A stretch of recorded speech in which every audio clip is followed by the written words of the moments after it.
శ్రీ గురు గణేష్ మేధా దక్షిణామూర్తి సహిత శ్రీ బాలా త్రిపురసుందరై నమః. నీలాంజన సమాభాసం రవిపుత్రం యమాగ్రజం ఛాయామార్తాండ సంభూతం తం నమామి శనైశ్చరం.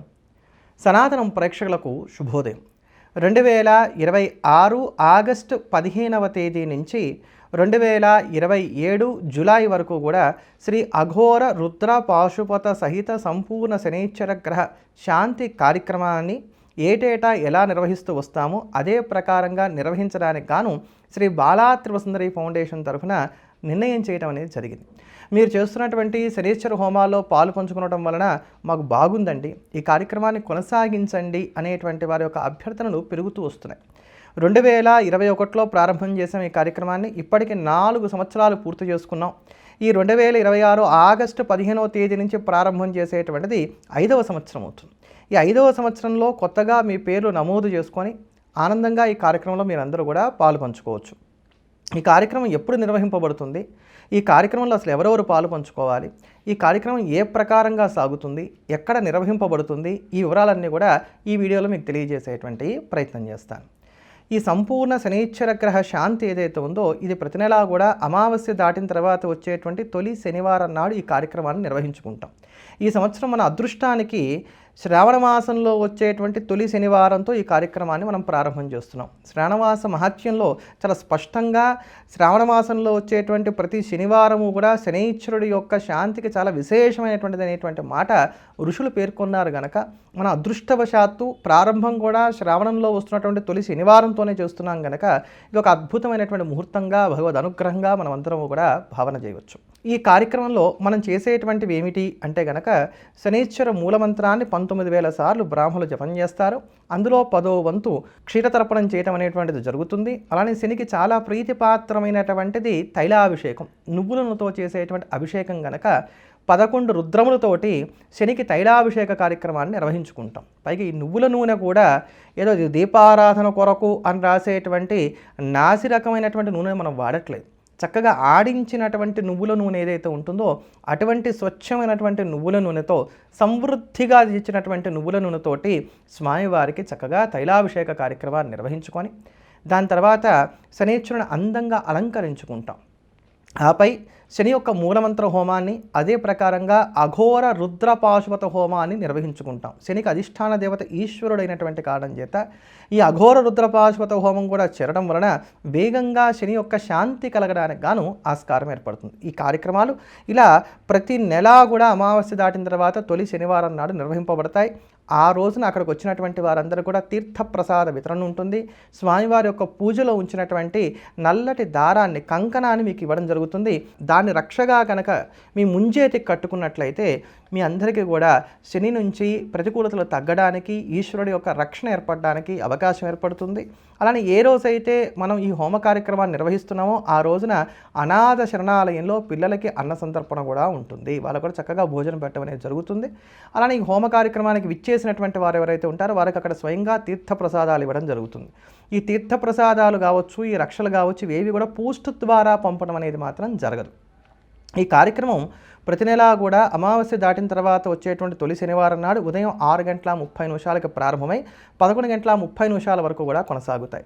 తొలుతగా 6:30 విఘ్నేశ్వర పూజ చేయడం నిర్విఘ్నతా సిద్ధి కోసం అని చెప్పని, దాని తర్వాత మనం తెచ్చుకున్నటువంటి సంభారములు ఏవైతే ఉన్నాయో ఇవన్నీ కూడా శుద్ధి కావడానికి గాను పుణ్యావచన కార్యక్రమాన్ని నిర్వహించుకొని శరీరం శుద్ధవడానికి గాను మహన్యాస పారాయణం చేసుకొని ఆపై మండపారాధన కార్యక్రమాన్ని చేసుకుంటాం. అంటే ఈశ్వరుణ్ణి, దిక్పాలకుని, నవగ్రహములను ఇత్యాదులందరినీ కూడా ఆవాహన చేసి వాళ్ళందరూ కూడా షోడశోపచార పూజ చేసి పరమేశ్వరుడికి అష్టోత్తరంతో అర్చన చేయడం జరుగుతుంది. ఇది ఇలా జరుగుతూ ఉండగా ఒక ప్రక్కగా బ్రాహ్మణులందరూ కూడా కూర్చొని శని సంబంధమైనటువంటి మూలమంత్ర జపాన్ని చేసి అందులో దశాంశం క్షీరతర్పణ కార్యక్రమాన్ని వారు నిర్వహిస్తూ ఉంటారు. అదే ప్రకారంగా ఈ మండపారాధన అయిపోయిన తర్వాత శనైశ్వరుడికి 11 రుద్రాలతో తైలాభిషేకం ఉంటుంది. ఈ తైలాభిషేక కార్యక్రమం అయిపోయాక హోమ కార్యక్రమం ప్రారంభమై హోమంలో భాగంగా అఘోర రుద్రపాశుపత హోమాన్ని తొలుతగా నిర్వహించుకుంటాం. అఘోర రుద్రపాశుపత హోమం అంటే ఈశ్వరుడిలో ఉన్నటువంటి అఘోర సంబంధమైనటువంటి శక్తి ఏదైతే ఉంటుందో దాన్ని సూచించేటువంటి మంత్రంతో రుద్రంలో ఉండేటువంటి ప్రతి మంత్రాన్ని కూడా ముందు వెనక చేర్చి సంపుటి చేస్తారు. దీన్ని అఘోర రుద్రపాశుపతము అని అంటారు. దీన్ని చేయటం వలన శనీశ్వరుడి నుంచి వచ్చేటువంటి ప్రతికూలతలు ఏవైతే ఉంటాయో ఇవి తగ్గుముఖం పడతాయి అనేటువంటి ఆర్యోక్తి ఉన్నటువంటి కారణం చేత అత్యంత ప్రభావవంతమైన శీఘ్రంగా సిద్ధినిచ్చేటువంటి అఘోర రుద్రపాశుపత హోమాన్ని నిర్వహించుకొని అందులోనే భాగంగా నవగ్రహ హోమంలో భాగంగా విశేషించి శనీశ్వర మూలమంత్ర హోమాన్ని నిర్వహించుకొని దాని తర్వాత వశోద్ధార పూర్ణాహుతి ఇట్లాంటివన్నీ కూడా పూర్తి చేసుకొని స్వామివారికి విశేషమైనటువంటి మంగళ నీరాజన కార్యక్రమాన్ని సమర్పణ చేయడం, రాజోపచారాలు నిర్వహించడం చేసిన తర్వాత వచ్చినటువంటి వారందరూ కూడా తీర్థప్రసాద వితరణ, పూజలో ఉంచినటువంటి నల్లని కంకణములు ఏవైతే ఉన్నాయో అందజేయటం అనేటువంటిది జరుగుతుంది. ఇది ప్రతి నెల ఇలానే యథావిధిగా కొనసాగుతుంది. ఎవరికి పోస్టులో ఎటువంటివి కూడా పంపబడవు. కనుక ఇది మనం చేసుకునేటువంటి కార్యక్రమాలు. వీటన్నిటికీ కాను మీరు మాకు వెచ్చించవలసింది ఎంత అంటే కనుక సంవత్సరానికి 1200. అంటే నెలకు ఒక మారు మనం చేస్తున్నాం కనుక నెలకు ఒక మారు గాను మీరు కడుతున్నది 100 రూపాయలు అంతే. 100 రూపాయలని ఇన్ని కార్యక్రమాలు జరుగుతాయి. మీరు అక్కడికి వచ్చి ప్రత్యక్షంగా చూడండి. నేను గుండె మీద చేయి వేసుకొని చెప్పగలను, అద్భుతంగా ఉంది కార్యక్రమం అని చెప్పని మీరు తృప్తి పడతారు. మీరు తృప్తి పడటమే కాదు, భగవంతుడు కూడా తృప్తి పడతాడు. మీకున్నటువంటి గ్రహ దోషాలు కూడా ఉపశమిస్తాయి. కార్యక్రమం చేయించుకోవడం, అదే ప్రకారంగా మీరు రుజు మార్గంలో ఉండటం, ధర్మబద్ధమైనటువంటి జీవనాన్ని గడపడం, ఇవి చేయండి. ఎందుకు రావండి సత్ఫలితాలు? ఖచ్చితంగా వస్తాయి. ఎంతో నియమనిష్టలతోటి శ్రద్ధాభక్తులతోటి శాస్త్రోచితమైనటువంటి రీతిలో ఎక్కడా దేనికి లోటు లేకుండా అంగరంగ వైభవంగా ఆనందప్రదంగా భగవంతుడి యొక్క పరిపూర్ణమైనటువంటి అనుగ్రహం కలిగేటువంటి రీతిలో ఈ కార్యక్రమాన్ని సభక్తికంగా నిర్వహిస్తున్నాం. వచ్చేటువంటి వారే ఇంకా సమయానికి రావట్లా, చాలామంది అసలు రావట్లేదు ఈ కార్యక్రమానికి. ఒకవేళ డబ్బులు కట్టినా కూడా వచ్చేటువంటి వారి సంఖ్య నామమాత్రంగానే ఉంటుంది. అలా కాకుండా ఒక నెల కుదరకపోయినా కనీసం ఒక నెల అయినా వచ్చేటువంటి ప్రయత్నం చేస్తూ ఉండండి. ఈ కార్యక్రమంలో పాలు పంచుకునేటువంటి వారు మీ గోత్రము, మీ పేరు 9390193901 అనేటువంటి ఫోన్ నెంబర్కి వాట్సాప్ చేసి మాకు అకౌంట్ డీటెయిల్స్ పంపండి అనేటువంటి ఒక చిన్న అభ్యర్థన అక్కడ పెట్టండి. మీకు అకౌంట్ డీటెయిల్స్ పంపిస్తారు. పంపించిన తర్వాత పే చేయండి. మీరు పే చేసిన తర్వాత దాని ఒక స్క్రీన్ షాట్ పెట్టండి. అక్కడి నుంచి 3 రోజుల వ్యవధిలో మీకు రసీదు కూడా పంపిస్తారు. ఏదన్నా కారణాల చేత రసీదు మీకు అందకపోతే అడిగినప్పటికి కూడా తీసుకోండి. 3 రోజుల వ్యవధిలో మీకు వెంటనే రసీదు కూడా పంపడం జరుగుతుంది.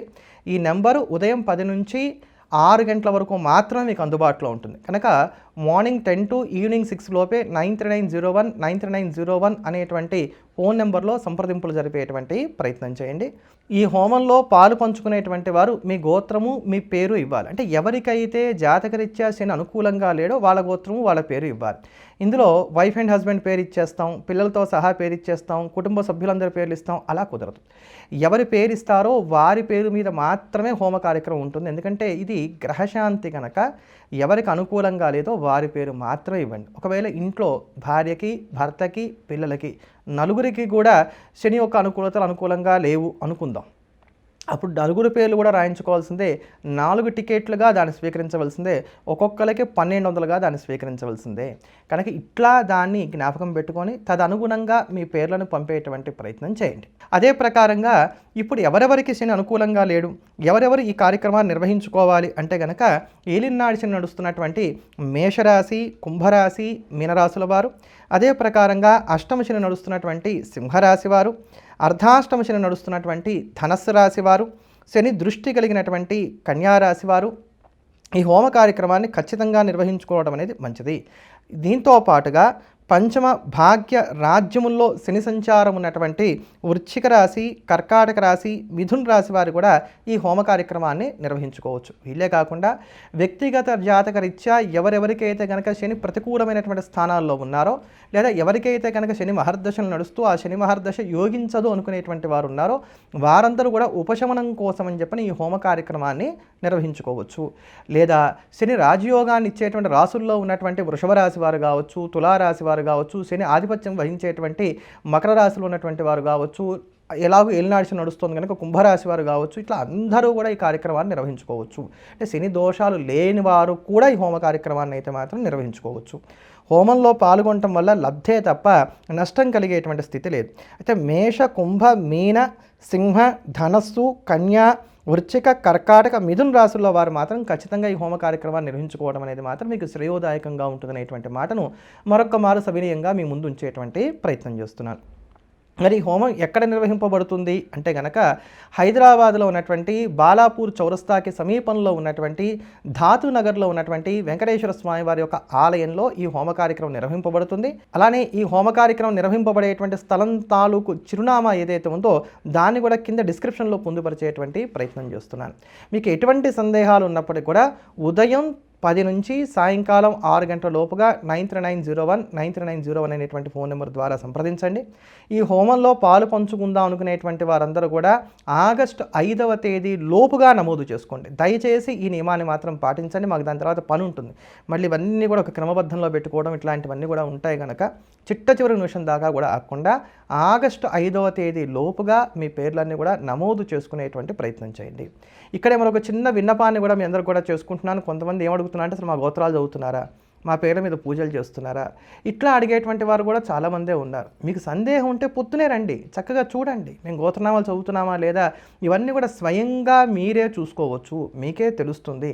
మీరు ఒక్కమారు కనుక వచ్చి కార్యక్రమాన్ని చూసినట్లయితే కనుక ఎంత భక్తిగా ఎంత చక్కగా మేము నిర్వహిస్తున్నామో మీరే చూసి మరో 10 మందికి కూడా చెప్పగలుగుతారు. అంత అద్భుతమైనటువంటి కార్యక్రమం.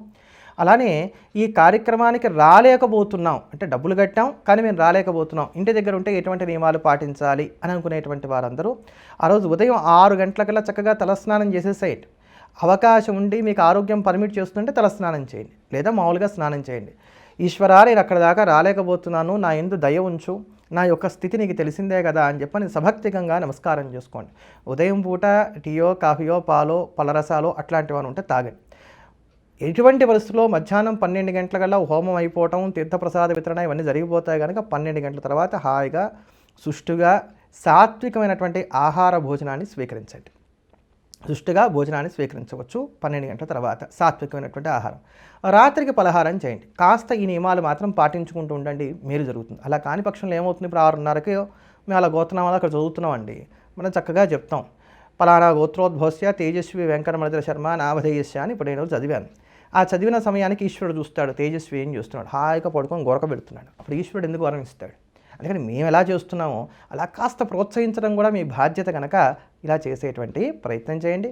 ఈ హోమ కార్యక్రమంలో మీ అందరూ కూడా పాలు పంచుకొని శనీశ్వరుడి యొక్క ప్రతికూలతల నుంచి ఉపశమనం పొంది శివానుగ్రహం చేత మీ కుటుంబంతో ఇంటిల్లిపాది కూడా ఆనందంగా ఉండాలని చెప్పని ఆ పార్వతీ పరమేశ్వరులను ప్రార్థిస్తున్నాను. మరోమారు మళ్ళీ కలుద్దాం. ఎల్లప్పుడూ దేశాన్ని ప్రేమిద్దాం, దైవాన్ని స్మరిద్దాం.